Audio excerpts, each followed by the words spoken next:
Samantala, iligal na bentahan ang iligal na text blast machines na ginagamit sa pang-scam, timbog sa Parañaque City. Si Ryan Lesigas sa sentro ng balita.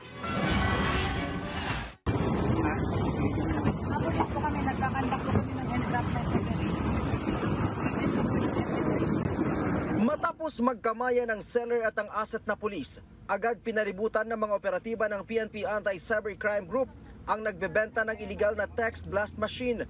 Kaya naman imbes na pumaldo, selda ang bagsak ng dalawang suspect. Saan po galing ito? Dito ka lang. Sa oil company. Ang dalawang naaresto dati umano mga nagtatrabaho sa Pogo sa Parañaque City. Sa isa pang entrapment operation, isa pang suspect ang naaresto ng PNP ACG. So alam nyo, medyo mobile sila. So we need to really focus on ground surveillance. Not only in terms of, kasi hindi ito ino-offer basta-basta sa online.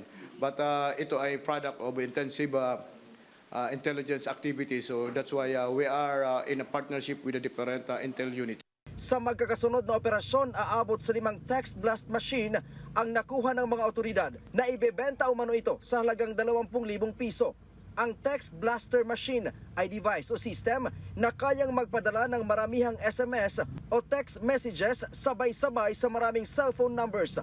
Madalas itong ginagamit para sa political campaigns o promos, pero maaari ring magamit ng mga masasamang loob para sa spam o scam activities dahilan kung bakit tinututukan ng mga otoridad ang bentahan nito online.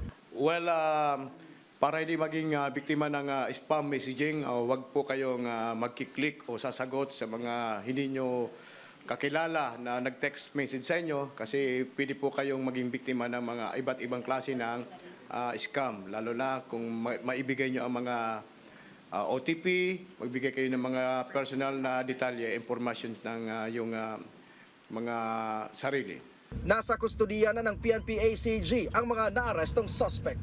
Ryan Lesigas para sa Pambansang TV sa Bagong Pilipinas.